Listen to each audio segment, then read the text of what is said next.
শাসনে শাসন ঘিরে সংঘর্ষ, বকুণ্ডা, পলতাডাঙ্গা, এছাড়াও শাসন বাজার, এই সমস্ত জায়গা আজকে দফায় দফায় উত্তপ্ত হয়ে উঠল।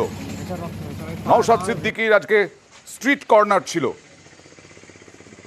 তার আগেই দফায় দফায় উত্তেজনা,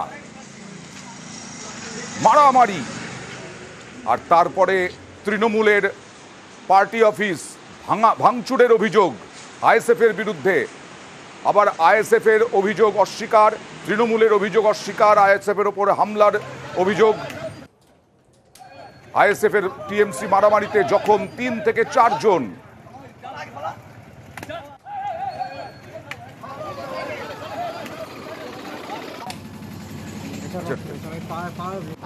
আর এদিকে যেটা বলছিলাম, সবার আগেই শাসনে, সবার আগেই যেহেতু উত্তেজনা, সংঘর্ষ, আর তাই থানায় চলে গেলেন, পুলিশের সঙ্গে দালাল বললেন পুলিশকে নওশাদ সিদ্দিকী। তারপরেই তর্ক। আপনি দালাল, আপনার কাজ আমাকে বলার, এখানে দালাল বলবো क्या बोलेंगे क्या बोलेंगे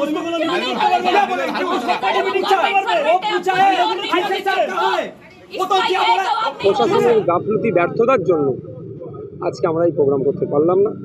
উল্টে আমাদের কর্মী সমর্থকরা আক্রান্ত হলো, আমাদের প্রোগ্রাম করতে দিল না।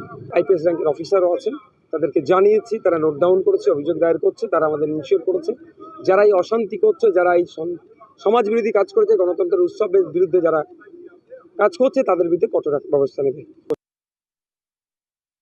এরা যারা আজকে আইএসএফ বলে এলাকায় পরিচিত, নিজেদেরকে পরিচিত করতে চাইছে, এরা অ্যাকচুয়ালি সিপিএমের বড় বড় হার মার। এটা এলাকার মানুষ দেখে নেবে, এটা কোনো ব্যাপার না, এটা এলাকার মানুষ দেখে নেবে। পার্টি অফিসগুলো ওরাই ভাঙলো, ওদের তো আমাদের উপরে রাগ আছে না।